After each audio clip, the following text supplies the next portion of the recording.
Entonces, ¿qué quiero hacer hoy? Quiero hacer muchas cosas, a ver si, si consigo. Y no será tan lineal como lo he puesto, será un poco más hipertextual, ya que hablamos de literatura digital y estamos conectados por Zoom, y yo no voy a ser muy lineal, ni muy jerárquica. Pero lo que quiero hacer es darle un encaje de una premisa histórica para ver qué ha pasado. Hablar un poco de historia de la literatura digital, cómo ha nacido, porque no es que ha nacido el ordenador y ¡paf! La literatura digital, no es tan así.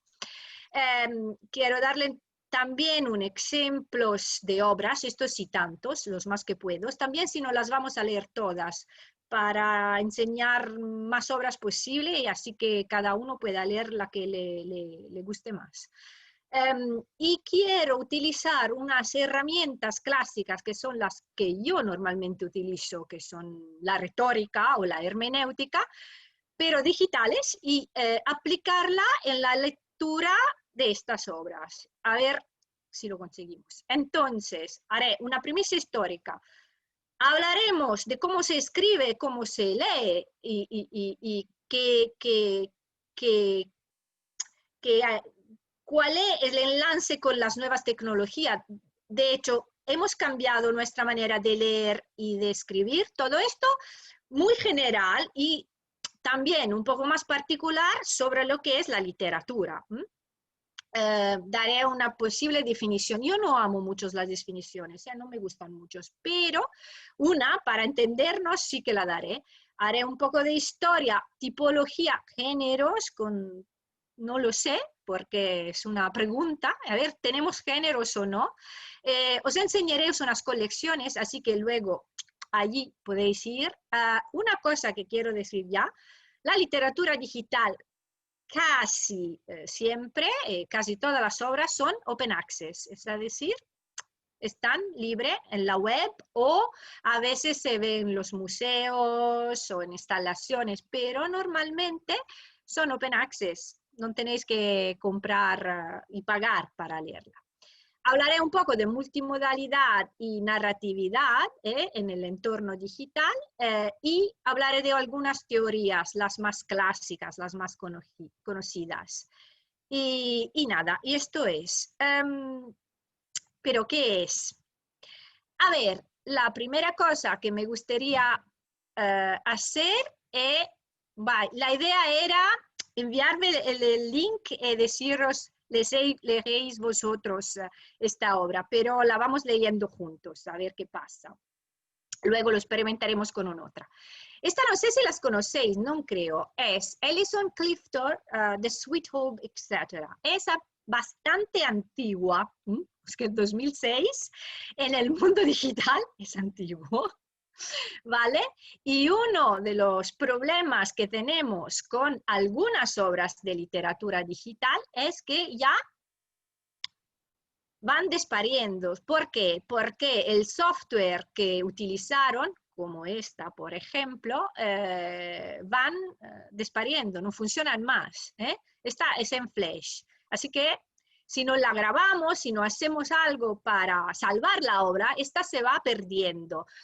Lo hablaré más luego, pero existe una ya de la estética, que esta nueva literatura, que está entre la literatura, el arte, el videojuego, lo veremos, los límites son tantos, propone como problemática, pero también como su estética, es la estética del efímero, porque esta obra todavía funciona en algunos ordenadores, en otros no, pero luego muy pronto no funcionará. Donde tengo que hacer clic o clicar ahí. Y es un poco, pone nervioso, porque si no eres rápido, no lo coge. ¿Lo veis las palabras que caen, las letras que caen? Sí, vale, pues. No os enseñaré todo, os enseño unas pequeñas cosas, justo para dar una idea. ¿Veis? Ahí, y ahora cae. ¿Escucháis que hay un ruido, que hay un sonido o no? Sí, perfecto. Vale, entonces, así haciendo, un poco endovinando dónde hacer clic, el texto se va componiendo. Es más largo que todo eso, ¿eh? ¿Veis? Si intento aquí no hay nada, si hago aquí, sí hay esto, si hago aquí, ¿qué es esto? Y sigue, es largo. Así que lo dejo aquí y vuelvo a mi PowerPoint, que es este. Y voilà. Opla. Es largo, así que lo dejo allí.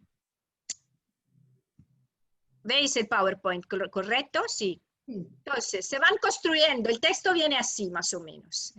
Se hace una lectura y viene así. Es un caligrama, ni más ni menos, pero es un caligrama un poco animado. El lector tienes que hacer algo para leerlo, si no, se queda como una página blanca, como al principio, que puede dar dos soluciones: ser una página blanca porque ya la obra no funciona, o ser una página blanca porque es la primera página de la obra misma. Esto ya no se equivoca un poco, pero vale.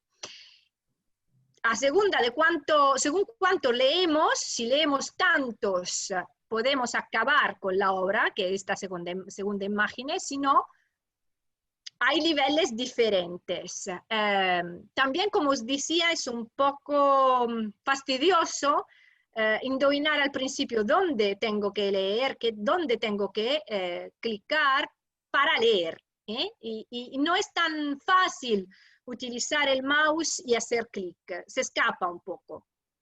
Esto sería también una otra estética, lo vamos a ver luego.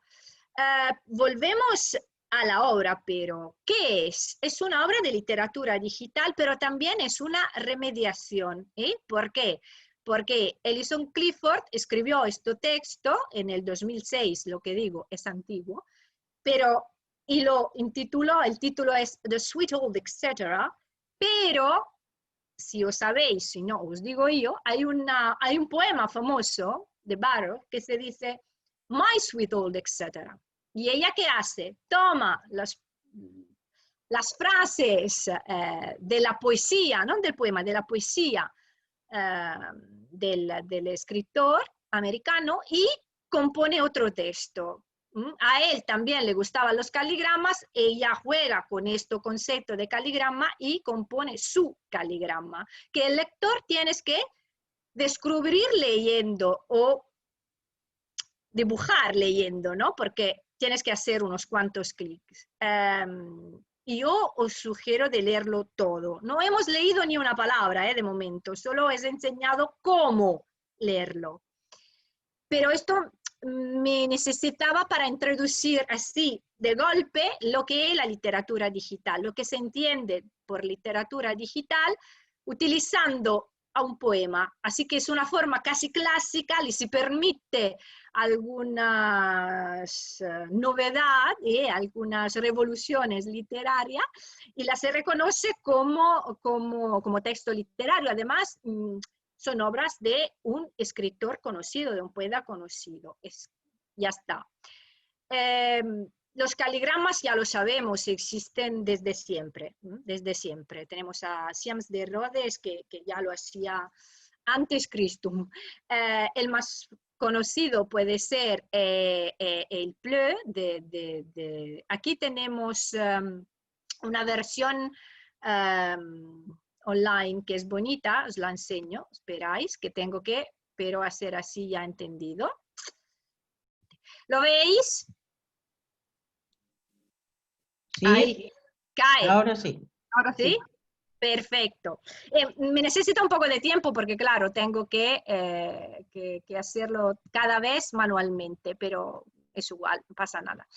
Entonces caen, vale, pues nada, era para enseñarlos, no hay nada de particular, pero esto sí que sería una remediación clásica, ¿no? Tomamos el mismo texto, lo ponemos en digital y ¿qué hacemos? Hacemos caer las gotitas de agua, nada más. Vale, vuelvo a mi PowerPoint. Esto es un poco complicado en el sentido que cada vez tengo que salir, entrar en el PowerPoint, pasar de una pantalla a la otra, pero lo haremos, sin problemas, aquí. Y ahora condividi PowerPoint, y ya está. He vuelto con el PowerPoint, ¿sí? Ay, volvemos Ahora aquí. sí. Sí. Esto es otro caligrama animado, que sería una cosa muy interesante porque es un vídeo. Os explico antes de enseñarlos un segundo. Es un vídeo de no sé si los conocéis, un DJ francés, Alex Gouffer. No sé si los conocéis, si habéis escuchado su música. Se titula The Child. Pero lo que es interesante aquí, para ver dónde va esta literatura, es que es un caligrama animado, la historia de un niño que va a nacer, y sus padres que están un poco nerviosos porque, claro, están haciendo el niño, no saben qué hacer. He tomado 2 capturas de pantalla para enseñaros, pero, por ejemplo, aquí juega mucho con la caligrafía de los film horror, las tipografías de los film horror. Aquí no sé si os acordáis de Starsky Hutch, que era una serie bastante antigua de los años 80, pues esta aquí es. Es el coche, no se ve bien porque está oscuro, pero es el coche de Starsky Hutch. Entonces, también en una remediación de otra obra, que es la de Jeffrey Shaw, Legible City, que tú te vas en bici y vas percorriendo ciudades que se componen de caligramas. Es una remediación de la canción de Billie Holiday. ¿Y quién la echa? Porque esto abre también otra cuestión de autoría, que ya hemos visto con la primera, porque yo os he dicho que de Alison Clifford. En teoría lo tenéis que ver, ¿sí? Sí. Mira. No lo veremos todos, pero es un vídeo, pero cuenta una historia, los que estábamos diciendo antes, storytelling, y lo cuenta, ¿veis? Con estereotipos, si queréis también, las mujeres rosa, el hombre es azul, y van, ¿sí? Y es bonito porque también hay, pero la Cadillac Central Hospital as fast as you can. My wife's having a baby. Okay, Bob. El marido está un poco nervioso, ¿no? El marido está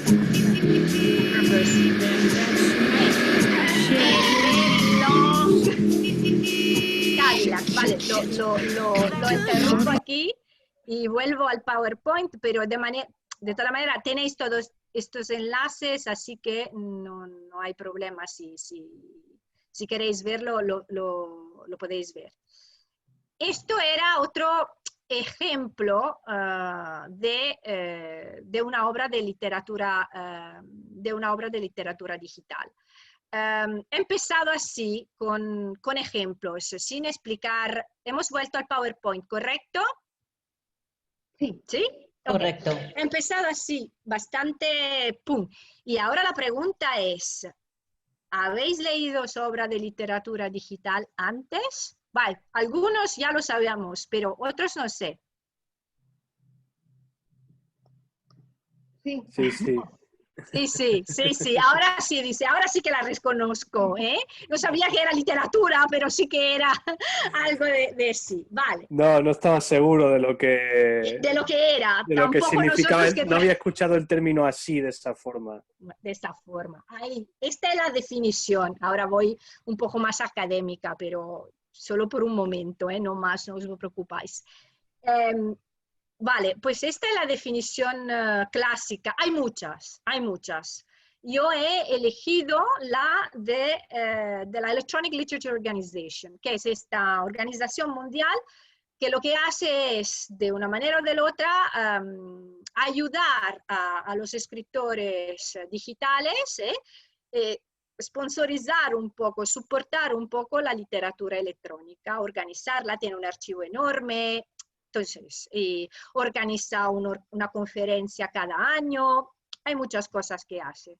Das unas becas a los estudiantes, unas publicaciones, pues.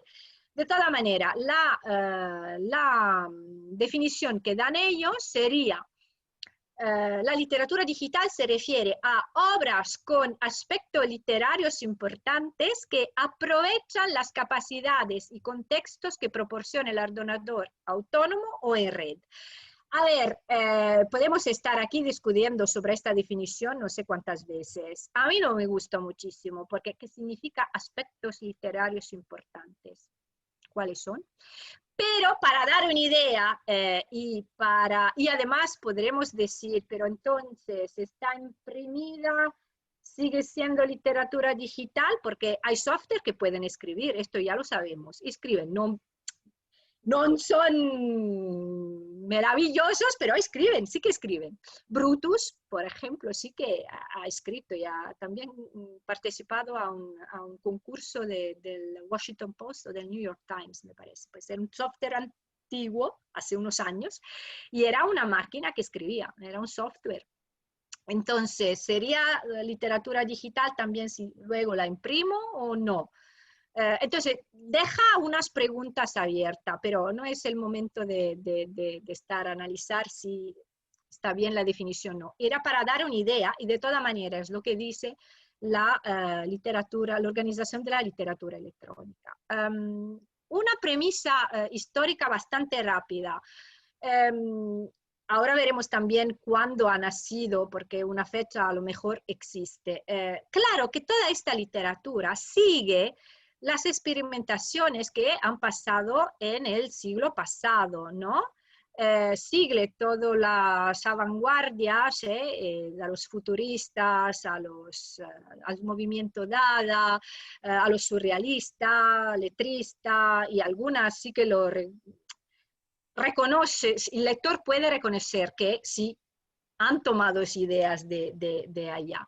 Era una literatura que ya rompía con las reglas, y una de las primeras reglas del arte y de la literatura es que es archivable y que siempre es igual a su misma, y si voy en el mismo texto, leo el mismo texto, la interpretación es otra cosa, pero el texto allí se queda. Y esta literatura no es tan repetible, tan archivable. Sería más una estética del momento, como la que eran de las vanguardias, que también han empujado hasta los happening, por ejemplo, ¿no? Y sigue una teoría crítica que va del análisis postructuralista a la idea de la mort de l'auteur, de Barthes y Foucault. Ya veremos este autor dónde está, quién es, existe. Ya hemos visto que el primero comparte dos autores, a la Clifford y a Barrow. El segundo ya ni se sabe quién es el autor porque es un vídeo, pero hay elementos de literatura digital, cuentan historias, hay elementos poéticos. Yo no voy analizando tanto todas las obras, pero en un momento sí que haremos un análisis más concreta. Entonces, esto es, muy brevemente, una slide, la premisa de dónde viene todo eso. Pero claro, toda esta premisa ya rompen con unas convenciones de lectura y escritura que tenemos desde siempre, desde que tenemos memoria.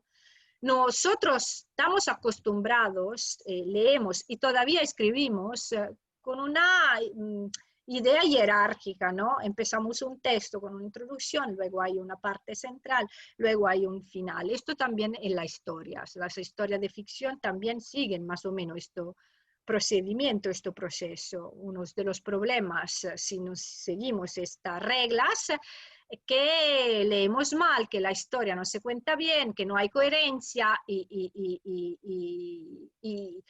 y estas convenciones para nosotros, especialmente en el mundo occidental, de cómo leemos, se han adaptado en el curso de los siglos, muchos, pero fundamentalmente nuestra manera de leer es lineal y jerárquica, todavía lineal y jerárquica. También si estamos acostumbrados a leer en la web, y ahí las cosas cambian, ¿no? Porque es una lectura hipertextual.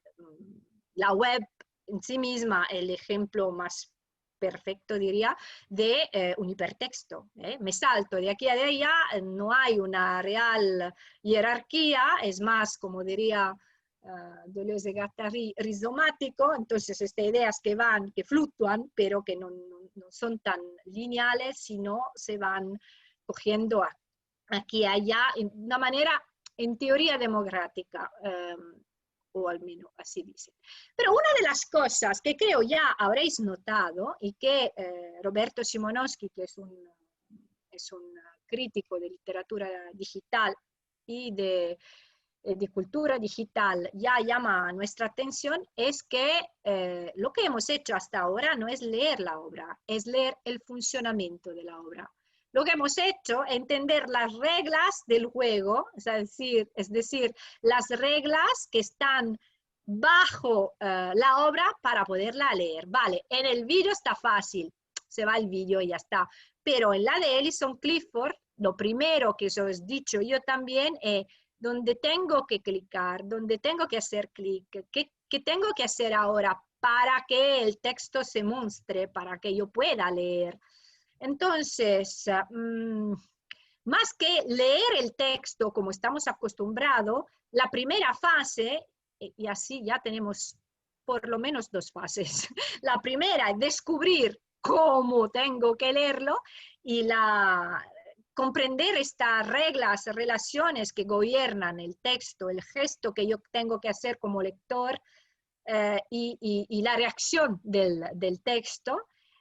Y una segunda fase en la cual sí leeré el contenido, y de qué habla. De momento aún no lo hemos hecho.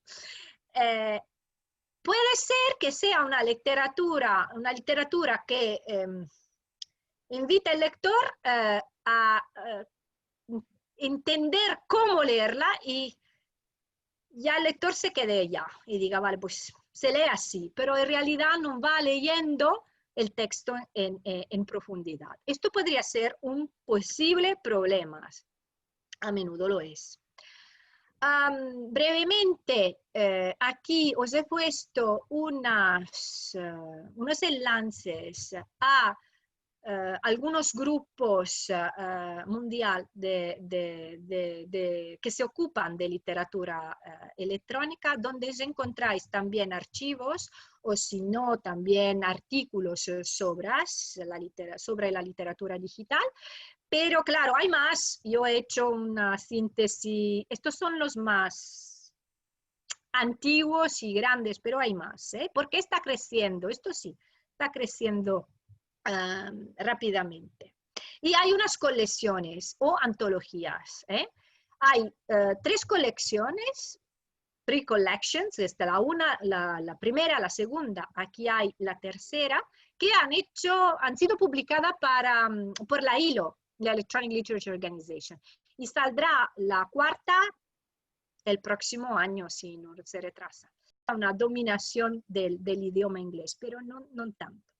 Vale, tenéis 4 colecciones, saldrán una cuarta de la ILO y una, la estamos esperando, de literatura latinoamericana. Entonces esta sí que será solo en español o en portugués. Por fin. Yo soy una de las investigadoras que más intenta escribir también en otro idioma que no sea el inglés. Entonces lo intento por lo menos, que no sea esta dominación total. Ya habéis visto algunas características, ¿no? Hay una multimedialidad que es bastante clara, hay una animación textual, o lo que dicen los ingleses kinetic. Mi próximo libro que estoy haciendo con una chica mexicana, de hecho, es intentar traducir algunas de las palabras claves en inglés, en español, porque no tengan un sentido de anglófono, pero que tengan un sentido en un idioma latino. Así que, vale, pues hay la interactividad, hay coding, esto todavía lo tenemos allí en inglés. Y a pesar del uso del mismo medio, porque aquí hablamos del mismo medio más o menos, luego veremos también qué pasa con los tablets, las tabletas y los smartphones. Pero los productos finales sí que cambian tanto. Ahora lo veremos aún más. Y lo que sale es una estética diferente. Es una utilización de las figuras retóricas diferentes. Lo veremos en un segundo. Por ejemplo, esto no es en inglés, esto es en portugués. Es un texto combinatorio, se intitula Poemas no medio de camino, que también suena un poco como remediación de Dante, nel mezzo del camino, y es de Rui Torres, mejor dicho, como dice el Rui Torres, que es un autor portugués que a mí me encanta, y ahora os la enseñaré, pero tengo que recompartir todo. Entonces, esperáis un segundo que haré A impossível así. ilusão serena de que o mundo, ¿La também veis? na ¿Y flor la se escucháis? reflete regresso ao próprio, digressente. Sí, sí, Vale. sí. Tudo se dissala Entonces, no ar, aquí podéis para cambiar revelar outra palabras, parte ¿veis? de todos, sufocação, Y medicação, hay una versión tensão, horizontal y una versión espalham-se as gemas. vertical. Aquí está. Ahora A cargará. viagem nascida da cobiça e da ¿La inveja, veis? ¿Sí, la vertical? vontade de ser Sí, mesmo noutro vale. lugar, Y yo que sí fazer a quem pernoita hago pelas clic, entradas de banco, cambio el texto. e De instala repente, mecanismos, ¿veis la celebrando o princípio posibilidad do que mar, hay de todo poemas? poder e ser Y uma se outra leen. forma, Y hay junto más a isto, porque, junto a isto, o lugar daquele que oferece, miráis, ao invés, miráis, a vida, y yo cambio, con un clic cambio. transporta-se em Pero hay frente. unas O cabelo, reglas, a arte ou a no puedo tarefa de cambiar preparar a todo. janta, ¿Por qué? Tiene que mantener la desperta e coherencia. Así que, Um por homem ejemplo, transporta consigo o puedo fim do cambiar tempo, velozmente incendiando. nombres, Homem transporta consigo o verbos, fim do tempo, pero no puedo cambiar velozmente personas. incendiando. Ter um lar, Entonces, hay unas reglas gramaticales que siguen, porque claro, si no, de milagre. y veis Também cuántos na son. flor se reflete o regresso ao Entonces, próprio, vuelvo que al fazer a quem PowerPoint, pernoita pelas entradas de banco. porque si no, además, Folhagem que tenemos cai, a tinta seca das a la fachadas, voz como que quem habla procura y conforto, fastidia un poco. como quem procura. De hecho, hay una posibilidad, ¿veis? Que hay aquí el arroba, porque cuando tú creas tus poemas, para que no se pierda esta estética del efímero que decía antes, que no, que se va, se pierde, lo puedes enviar. Le hace clic, que se envía un mail y este poema, por lo menos en el archivo en Portugal, sigue viviendo. Pero quién sabe si lo lee, porque si no se lee, un poema tampoco tiene su sentido. Pero esto es otro tema, es la temática de quién es el autor, es el software que recombina las cosas, escritores que se ha puesto allí programando todo, soy yo lector que participo activamente porque elijo mis opciones. Es verdad que también que no había hecho, y otros también habían hecho tentativos, ¿no? 5.000 millards de poemas. Pero una cosa es leer 5.000 millards de poemas, no sé si lo habéis probado nunca, es complicadísimo porque el libro es grande y no es tan fácil. Aquí es un clic, se lee fácil. Además, los poemas que salen son más. Entonces son poemas infinitos. Abres una posibilidad infinita de lectura. Pero si hacéis una lectura más profundizada, veráis que, como os decía antes, hay unas reglas lingüísticas y de sintaxis que persisten para dar coherencia, sino el problema es que el poema no tiene coherencia, no tiene sentido. Y dándole estas reglas un poco, no digo que el mismo sentido siga siempre, pero un poco hay una idea de sentido que se repite.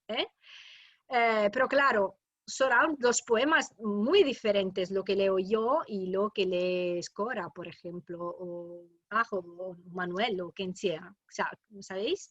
Entonces aquí se abren muchas cuestiones, quién el autor,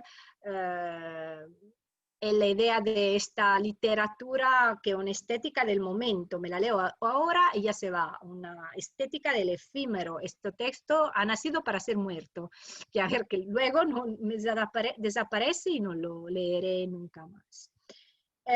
Pero esto es una colaboración estricta, digamos así, entre máquina, entre software y poeta y autor y lector, porque tenemos que participar todos en esta nueva forma. Voy rápido, y aquí es más espectacular, hay dos versiones, esta es más bonita, pero el procedimiento es el mismo. Os decía brevemente un poco de historia. La poesía, la literatura digital ha nacido como poesía digital. En realidad, en el 1952, Christopher Strachey creó la que se podría considerar la primera pieza de literatura digital. no era un autor, era un ingeniero, era un pionero de la informática moderna. No hacía, la literatura no era su amor, ni pensaba de crear el primer pieza, o por lo menos lo que nosotros investigadores consideramos como la primera obra de literatura digital. ¿Qué hizo? Utilizó un generador de números aleatorios de Turing, eran amigos además, y creó unas cartas de amor. Y esto ya se considera en el mundo de la literatura digital y del arte digital como la primera pieza o la primera obra de literatura digital. Durante muchos años, pero se ha creído, y todavía hay una cuestión, se habla mucho de esto, porque estas eran cartas de amor. La máquina escribió cartas de amor, bonitas, pero escribía cartas de amor, cartas de amor. Esta otra obra que se llama Stochastic Text, texto estocástico, fue creada por Theo Luce en el 59, entonces unos años después, y fue publicada. Theo Luce era un estudiante de doctorado de lingüística. Trabajaba con Max Benz, que era un poeta concretista famoso en Alemania. Y los dos publicaron este texto, Stochastic Text, en una revista de poesía, así que parece más fuerte el enlace con la poesía para rapporto a las cartas de amor de Strachey. Y quisieron programar unos primeros versos libres electrónicos. Y lo que le interesaba era, de una parte, mirar si una máquina, si un software, una calculadora, podía producir literatura, podía producir una emoción, una cosa tan racional que produce emoción. Miráis que la inteligencia artificial allí aún está, y intentan crear, intentan... Pensáis a Google Translator, que muchas veces no traduce bien porque no entiende bien cuál es el verdadero significado de lo que tiene que traducir, ¿sí? Porque le falta el conocimiento, diría, emocional del segundo sentido de una palabra, de muchas cosas. Y ellos intentaron hacer estas cosas. Yo aquí os he puesto la traducción en castellano de lo que era el texto. Fueron listos, tomaron dados, las bases de dados, era ya una obra de literatura, era el Castillo de Kafka, así que usaron también unas constantes lógicas, un poco como hace Rui Torres, para crear la sintaxis y mantener un sentido, y tener un sentido, una coherencia. Pero de hecho era la calculadora que creaba la obra y no Theo Luce. En el caso de Rui Torres somos casi nosotros, porque somos nosotros que elegimos qué tenemos que leer. Estas eran las cartas de amor de que hablaba antes. Y aquí la veis, yo hago clic y esta se crea diferente. Es un clic y hay la carta original en inglés y aquí hay una traducción. No es el texto original, de hecho fue Philippe Bus que lo remedió. Tuve que trabajar el software para que pudiera funcionar y aquí lo tenéis. Y va creando cartas de amor cortas, no son cartas larguísimas, pero con una rapidez que es interesante y tienen sentido. Y puedes elegir si eres un hombre o una mujer y así decirlo. Vale. Entonces, ha nacido así, pero esta parte de software, máquina y literatura sí que se ha vuelto importante durante muchos años. En Canadá hicieron las mismas experimentaciones. Y en Francia también, en el 85, por ejemplo, en París, François Lyotard organizó una exposición, una muestra, que se llamaba Les Immatériaux, y lo hicieron al Centro Georges Pompidou, que es famoso. Y allí un grupo que se llama Álamo presentó sus primeros poemas generados por ordenador. Y allí sí que se marca el nacimiento de una forma de poesía animada por este medio. Entonces se empieza por allí. Luego hay muchas cosas, hay el desarrollo de la web, del www, de internet, todo eso. Y claro, ¿qué pasa? Que el ordenador no es algo que utilizan muy poca gente, sino es algo que hoy en día lo utilizamos todos. Entonces hay muchos más autores. Claro, hay un problema de competencias. ¿Cuánta gente, cuántos entre nosotros utilizamos el ordenador? Sí, bien, pero claro, no sabemos ni hacer, ni crear nada, no conocemos el código, no sabemos leerlo, y entonces hay niveles.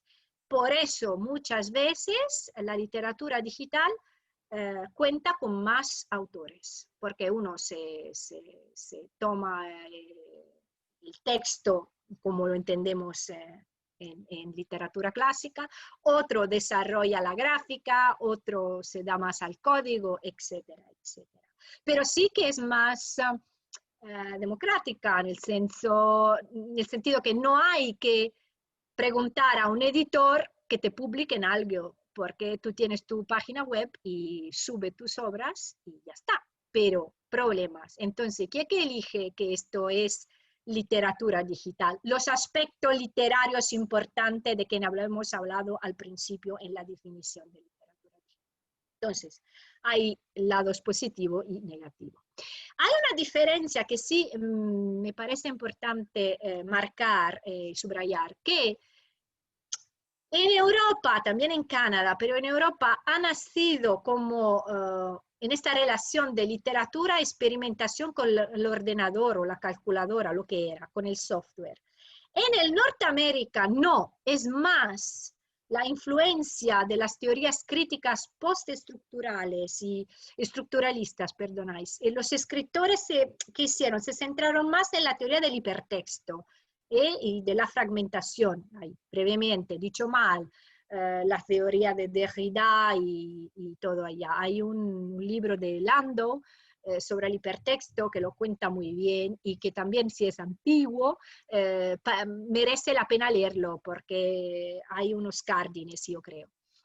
Entonces, sí que en Norteamérica se centra más en el hipertexto, en la América del Sur, por sus historias, entonces el aspecto, el background cultural, tu pasado cultural sí que es importante, los antecedentes que eran tan fuertes con la poesía visual y concreta, han creado obras que sean más de poesía concreta en el digital. Pensáis a Ana María Uribe, por ejemplo, que no he puesto tontamente, ahora me ha venido, pero podría ser un buen ejemplo de poesía concreta puesta en digital. Pues, os lo dejo como homework, como deberes, buscáislas y leílas porque es bonita. Entonces, más sobre una propuesta más de efectos gráficos, de tipografías, o de la que los semióticos llamarían en taxis, las reglas que se tienen que poner en el espacio escrito para leerla, un poco como la sintaxis, pero en el espacio escrito, cómo funciona. Pero leer, hemos leído de manera diferente muchas veces en nuestra historia de la humanidad. Aquí he puesto unas imágenes, ¿no?, de los manuscritos a los papiros, a las tabletas. No es la primera vez que cambiamos de forma de leer. Y de verdad, ¿estamos cambiando verdaderamente? Pues Verbo es uno que se lo pregunta. Dice, ¿pero estamos leyendo de la misma manera o no? Para leer esta obra de literatura digital, ¿tenemos verdaderamente que cambiar la forma en la cual leemos? Yo, más que pensar en las formas que leemos, porque además cada uno tiene su forma, porque una de las críticas que se hacen es que leer en el digital no tenéis mucha concentración, ¿no? Que perdemos la concentración, que vamos pasando a otra cosa. pensáis a los videojuegos, si no están concentrados cuando leen, sí, no son palabras, pero leen las reglas para pasar de nivel, etcétera, etcétera. Entonces, yo no soy tan segura sobre este tema, pero lo que me interesa más a mí es ver cómo podemos analizarla, cómo podemos leerla de un punto de vista crítico, es decir, ¿qué tenemos que considerar? Por Catherine Hayles, que es una de las primeras estudiosas que se ha puesto verdaderamente de manera un poco estructural a entender cómo leer estas obras, lo que le interesa es medium specific analysis, el análisis específico de los medios, del medio.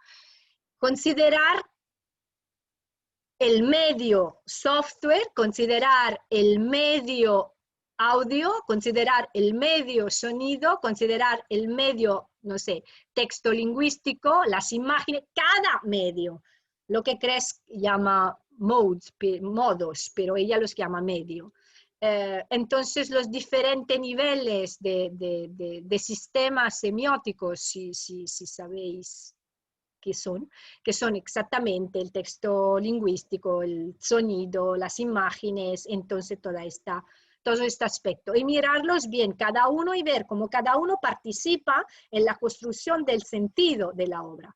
Porque a veces son tantos importantes como el texto lingüístico al cual estamos acostumbrados a leer y que es el que nos cuenta una historia cuando hablamos de literatura. Cuando hablamos de movie no, pero en la literatura sí. Arce también desarrolló una idea de literatura ergódica, que sería una literatura que implica un esfuerzo cuando tienes que leerla. Por ejemplo, en el texto de Alison Clifford, sí que tu lector tienes que hacer un esfuerzo, tienes que entender dónde tienes que leer, dónde tienes que clicar, cómo poner las palabras juntas, qué sentido tiene este texto, y no es un ejemplo extremo de literatura ergódica. Entonces, que hay un esfuerzo que no sea solo, él decía, el movimiento de los ojos y el paso periódico de las páginas. Yo diría hoy el link, porque nosotros estamos acostumbrados al link. Entonces el link es fácil, hace clic y ya entiende más o menos. No, un esfuerzo más difícil para entender las reglas del juego que he hablado antes, que puede ser, es un límite. A veces el lector se para entender qué tiene que hacer para leer y no hace el esfuerzo de leer verdaderamente el contenido. No es una literatura ergótica solo la que se encuentra en el digital. Por ejemplo, aquí os he puesto un libro de Marc Saporta, no sé si los conocéis, composición número 1, que son hojas de papel que se combinan y no importa cómo las lees, tiene su historia y tiene su sentido. Esto es muy analógico, es imprimido, es en papel. Otras palabras llaves que son importantes y que toman antiguos, si queréis, antiguos conceptos son la de intertextualidad y metatextualidad, que un poco ya lo hemos visto particularmente con la obra otra vez de Alison Clifford. Entonces comentario sobre otro texto o este discurso intertextual y esta conexión, digamos así, entre un texto y el otro. Y claro, luego vería lo que Umberto Eco hablaba de enciclopedia propia enciclopedia. Mi enciclopedia, mi conocimiento de algo me permite de leer una obra de una manera o de otra. Esto vale también con textos clásicos, es verdadero también con la literatura normal, o con todos en general, pero vale, hablando de literatura, pero más cuando estamos hablando de literatura digital, y lo veremos en un momento. Hay aspectos que no hemos calculado todavía, pero que tendremos.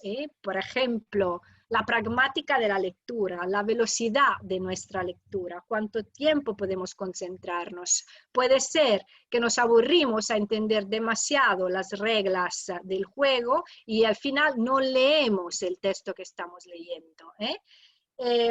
La velocidad de nuestra lectura también es importante. No tengo ejemplos hoy, no he puesto, pero hay textos que son rápidos y después desaparecen. Y si no lees rápido, ni te lo lees. Entonces, hay elementos que están dentro de la pragmática de la lectura en la web en general, pero que sí se aplican en lo específico en la literatura digital. Por ejemplo, hay autores que hablan de texto impreso que son selectivo y exclusivo y si queréis lineal, y no siempre es así, os he dado un ejemplo antes con Marc Saporta, y otros que son hipertexto en la web, que son inclusivo y lateral. Y yo no estoy tan de acuerdo con esta definición, la he puesta solo para que sepáis que hay también estas definiciones. Sí, que lo que surge en la literatura digital, también en la literatura en la red totalmente, es esta relación rizomática. Esto sí, que no es lineal, no es jerárquica, sino es rizomática. Vale. Hablaré de lo hipertexto, no sé si los conocéis, esto ya no se encuentra fácil. Yo tengo el primer ejemplo de Michael Joyce aún en floppy disk, ni puedo leerlo. Ahora está disponible en el cloud, le he comprado, le he descargado, pero no funciona. Mi ordenador no hay manera, funciona solo con el Mac, el PC, ni pensarlo. Fueron pensados por Mac, entonces yo creo que todavía siguen programados en este sentido. Pero Michael Joyce, Afternoon a Story, ha sido el primero hipertexto de ficción publicado ya en los años 80. Era lo que os decía antes, la literatura norteamericana, la literatura digital norteamericana iba por el hipertexto, por esta idea de caminos bifurcados y de selección, elección. Pero claro, Michael Joyce identifica dos tipologías de hipertexto, lo que son exploratorios, entonces voy, recojo esa historia, y los que son constructivos. Estos son más complicados, porque yo participo en mi historia, y claro, la mía será diferente de otro lector. Y otra vez volvemos a esta estética del efímero, porque esta historia puede ser diferente si no la grabo ni está allí. Una estética también del presente, del momento, porque la leo ahora, aquí, y luego cambia. Y una estética del flujo, porque claro, se produce durante el proceso. Es como un flujo, de hecho. Vale, entonces, esto es hipertexto constructivo, sí, que requieren una capacidad de acción del lector. Entonces, no solo el lector o el usuario tienes que encontrar información, recompilarla y leer, pero sino tiene que crear, cambiar, recuperar para desarrollar su conocimiento. Y en este sentido que Lando, que os he citado antes, hablaba de un reader, que es una unión de writer and reader. Entonces lo ponías juntos y decía que es un lector que tiene que asumir unas reglas y participar en una manera activa. La otra cosa que tenemos que tener en cuenta, luego os diré si esto reader existe o no, pero la otra cosa que tenemos que tener en cuenta es toda la información que se presenta también en forma no verbal, que es demasiada en la literatura digital. Aquí os he puesto un ejemplo de literatura digital un poco más soft, si queréis, que es la literatura o la ficción aumentada, y a lo mejor pensaba yo que estas sí que las conocéis, como iClaxi, que son textos clásicos de Oscar Wilde, o no sé, aquí tenemos a Sherlock Holmes, con ficción aumentada. Entonces le añade el sonido, le añade, no sé, ruido, imágenes, ¿sí? Y para leerla en smartphone o tablet sí que es bonito. Aquí otro ejemplo clásico de literatura digital, porque sí que quiero enseñaros unos, a ver si lo hace, pero no lo veis, entonces tengo que hacer así. ¿Lo veis? Sí, sí que se ve. Un vídeo, ¿verdad? Perfecto, sí, es un vídeo. Lo he grabado yo para hacerlos más fácil. Esto es una obra bastante antigua, 2002, que en sentido normal no puede ser definida antigua, pero para nosotros sí que lo es. Y es un clásico, si queréis, porque sí que es en inglés, entonces todavía sigue un poco de predominio, de dominación del inglés. Pero a mí me gusta mucho para explicarla porque lo tiene casi todo.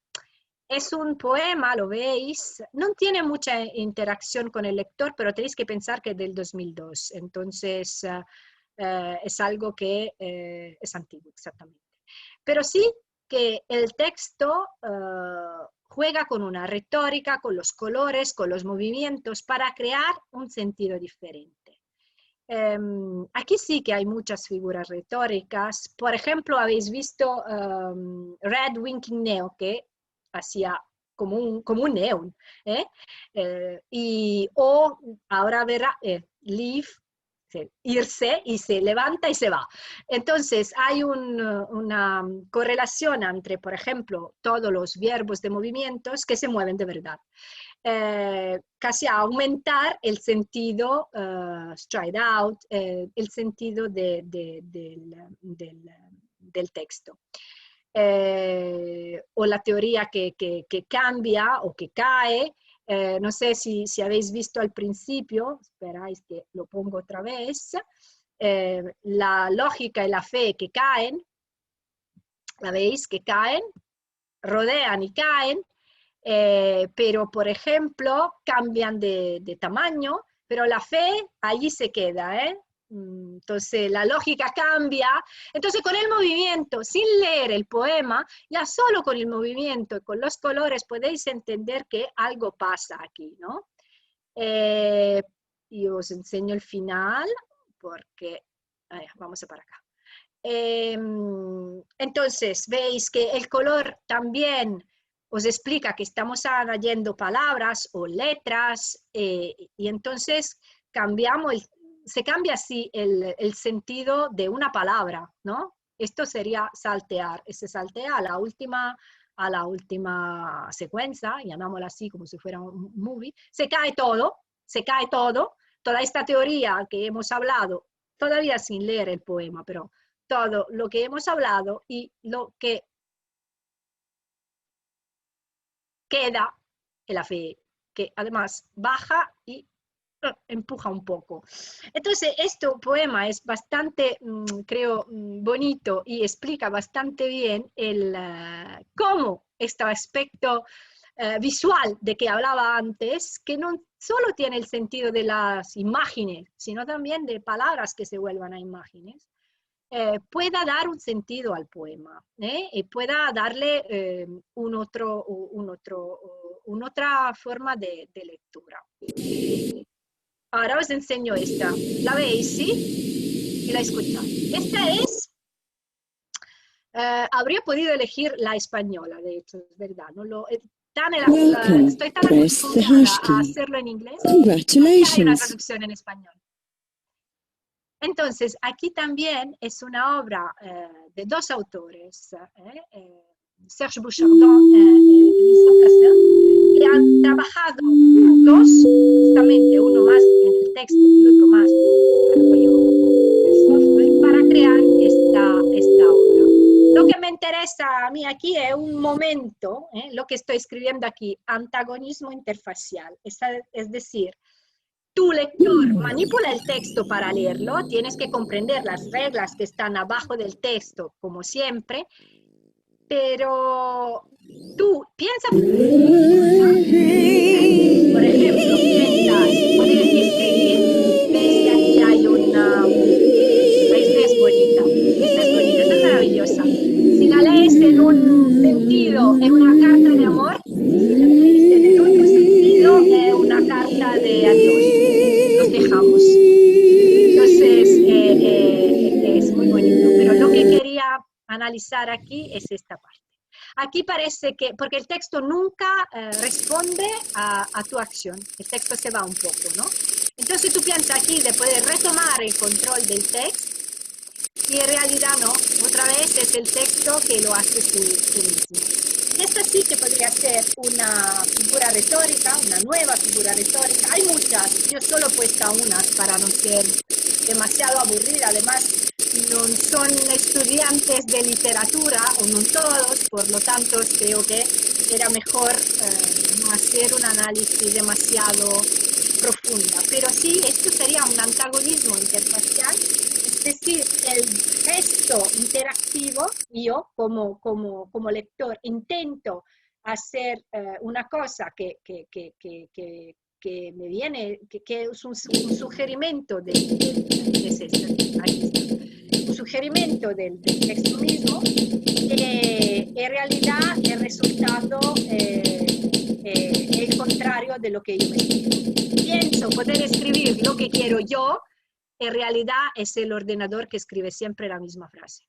Y entonces sí, que hay un antagonismo entre yo, lector, que creo que el autor y el texto me dejan elegir, por fin, de hacer lo que quiero, y el texto mismo. Esta es otra obra bonita de Jason Nelson, pero quiero hacer una cosa antes, brevemente, luego volvemos ahí, que es esta. Hay muchas de estas nuevas figuras retóricas. Unas la hemos visto, hay una contracción también, que por ejemplo, como hemos visto en fe, que son este cambio de tamaño en las palabras fe y lógica. Hay algunas que se llaman emergencia o eclipse, que cuando en fe siempre, en faith, se añade una letra y se cambia el sentido de la palabra. Oppure, o si no, siempre en fe, por ejemplo, en sinegramma, que es el texto dice y hace exactamente lo que está diciendo, que es como una repetición que no es tan necesaria. El antagonismo interfacial lo hemos visto. Hay muchas más, yo solo he puesto unas cuantas para dar una idea. Esta ya la hemos visto, la estética, pero vuelvo atrás porque quiero enseñar unas obras más y luego quería hacer una discusión más que enseñar otras cosas. Esta es bonita, de Jason Nelson, porque se habla mucho en la lectura en la web de la posibilidad del lector, que es más demócrata, que el lector puede leer y crear más libremente. De hecho, cuando hemos leído cuando hemos visto la obra de Ruy Torres, sí que somos nosotros que creamos nuestro mismo poema, pero no siempre es así. Ahora os enseñaré esta, veráis que comparto. Yeah. Esto es un zoom in, entonces yo sigo, es como un mosaico, sigo a sonido, yo se lo he sacado porque si no, no puedo hablar, porque es un tic-tac, tic-tac, tic-tac, y es un poco nevrótico. Y así es. Y sigo, zoom in. Nunca puedo volver atrás. Entonces, si leo algo que me interesa y quiero leerlo otra vez, ya es complicado, porque tengo que encontrar el mismo recorrido y no es tan fácil. Yo he empleado unas horas una vez para encontrar una vez más unas frases que me gustaban. Así es, y sigue y sigue. Solo entra, siempre más. Es una suerte de collage, como los Dada, si queréis, de momentos de vida de Jason Nelson, que es un autor americano que vive en Australia, y son fotografías que ha tomado él en Australia y son frases suyas, de sus poemas o de cosas que ha leído o de cuentos de su abuela, hay muchas cosas. También hay una versión, os digo si queréis, en japonés, que es muy bonita, que la hizo Jason Nelson con una escuela de Fukushima cuando pasó el tsunami. Y esto sirvió a los niños para sacaron fotos de lo que era su pueblo después del tsunami y pusieron frases de escritores japoneses famosos. Esto fue una manera de hacer, no sé, catarsis y de afrontar, poder sobrevivir al momento tan difícil que vivían. Entonces también hay una versión en japonés que me gusta mucho porque no solo es una experimentación, una experiencia artística, sino también de trabajo con los niños. Pero aquí también, entonces podemos leer, pero si no tomamos notas de lo que leemos, lo perdemos. Voy rápida, pero prefiero enseñar más cosas y luego lo comentamos. Entonces, vuelvo acá, comparto otra vez, aquí. Os he tomado unas imágenes aquí, pero vale. Aquí también veis, aquí y vale. Esto es como trabajar en el espacio, ¿no? Esto es ya una cosa que va en el espacio. Entonces, zoom in, entramos dentro. Pero otra posibilidad sería trabajar la tridimensionalidad. Entonces, esto de Aya Karpinska, por ejemplo, son dos cubos y se rodean y los combinas. Tú combina un cubo con el otro y lo lee. Esta obra ya no funciona tanto. En realidad yo he puesto un vídeo así, es más fácil. No siempre funciona porque esta también es la que utilizaba Flash. Pero veis, es una lectura tridimensional. Entonces, un cubo contiene una estrofa, el otro cubo contiene otras estrofas, y luego los asemblas y sí que viene un texto poético. Utilizar la profundidad, si queréis, la tridimensionalidad de este espacio. Entonces Jason que propone un zoom in y ella que no juega más con esta tridimensionalidad. Tengo que volver yo manualmente porque he hecho un error. Estábamos acá. Allí. Entonces, esto es otra obra. Esta aquí es otra obra de Jason Nelson y es un videojuego, pero es un poema también. Verdaderamente es un poema muy fuerte yo diría, contra la sociedad de la información, que tenemos demasiada información y al final no leemos ni nada, no nos enteramos de las cosas como realmente están. Lo que le gustaba aquí era combinar el carácter lúdico de la literatura con los aspectos narratológicos de los juegos. Hice esto. Tú juegas con esto y somos enemigos. Y voy a ver, como pacto de lectura no es muy bueno. A ver, tenemos que luchar, ¿no? Pero luego un poco se defiende, play, and again play, parece que va, y lo vamos a pasar bien. Entonces, ya veréis que el background de una vez es Google, otra vez es Yahoo, una vez es las Disney. Es un juego particular en el sentido que no se muere fácil. Si intentáis jugar, pensáis, parece Donkey Monkey, me muero al primer intento de hacer algo. No. Morir es bastante difícil.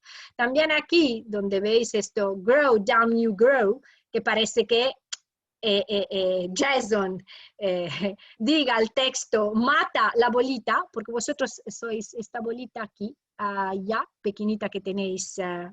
Hay una bolita en el centro de la página de Google, en la primera imagen, también en la segunda hay una bolita pequeña que no se ve porque está en la flor.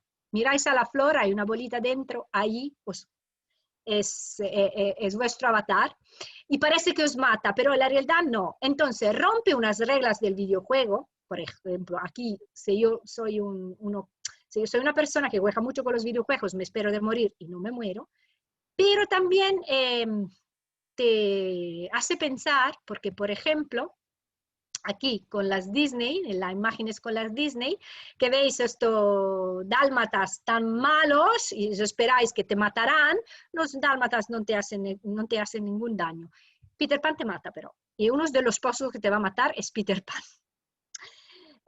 Entonces también es un análisis crítica, si los leéis todo el texto, si andáis más allá que la primera fase de entender cuáles son las reglas para leer este texto, si leéis más, entonces si leéis más veréis que hay unas críticas, por ejemplo, contra la Disney y las multinacionales. Entonces Peter Pan es uno de los pozos que os mata. El otro que os mata es la escritura de la última captura de pantalla que hizo. Si leéis tanto, necesitáis más tiempo, entonces sí que el texto os mata. Entonces hay una reflexión crítica que tenéis que hacer leyéndolo. De verdade, é um ambiente digital lúdico poético, ¿no? de autoria coletiva, Sí, desenvolvido durante o 2º Simpósio Internacional Esta es e una, 6º Simpósio Nacional de es una Literatura obra e Informática, más, em ¿cómo dezembro de decir? 2013. La silencio, así puedo hablar, pero escucháis que se escucha también. Esto es un ejemplo aún más claro de literatura digital que parece más como un videojuegos, porque parece que estáis como en una inmersión, ¿no? Estáis navegando y miráis qué sentido tomar, para dónde ir, etcétera, etcétera. Esto es interesante porque si las otras obras tenían un autor, 2 autores, 3 autores, esta tiene 15. Es un grupo, un equipo de personas que se ponieron juntas durante una semana en Brasil, en la Universidad de Santa Catarina, para desarrollar esta obra. Digamos que el jefe sería Chico Mariño y Alkmaar dos Santos, para que alguien tenía que controlar todo, pero el equipo está hecho de 15 personas. Y claro, esto también provoca unas preguntas, porque en teoría el autor es una persona que es sola, que se sitúa en su despacho. A lo mejor en algunos casos hay también el sufrimiento, ¿no? Sufrir para escribir, para sacar algo de bonito que salga del alma. Aquí no, se lo tomaron en serio, se pusieron en una habitación durante 15 días y planearon esta obra. Es una obra interesante porque está en el borde entre el videojuego y la obra de arte y una obra de literatura digital. De hecho, hay audio de poemas, hay poemas que caen, hay caligramas, hay crucivierbas, hay muchas cosas. Y hay una historia, lo que hablábamos al principio. Hay una historia. Tú como lector o como usuario vas navegando, vas leyendo cosas y vas adquiriendo memoria. Y si sigues las reglas y te quedas en la isla, porque estás en una isla, sigue aprendiendo más cosas y puedes compartirlas, porque esta en teoría está en red con los demás y puede chatear con los demás y ver qué historias tienen ellos, qué memorias, etc. Y vas tomando tus memorias y vas creciendo. Pero aquí hay una bolita azul y esto te deja pasar de nivel.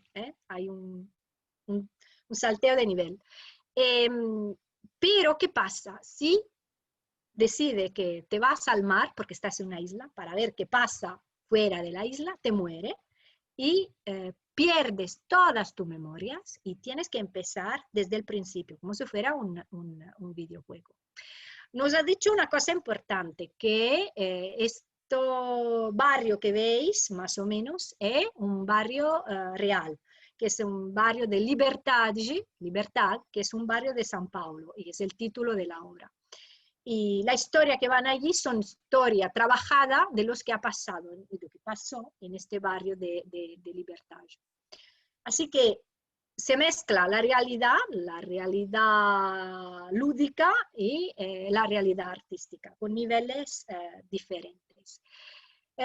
Quiero enseñaros 2 obras más rápidamente y luego hablamos, creo que sea más interesante.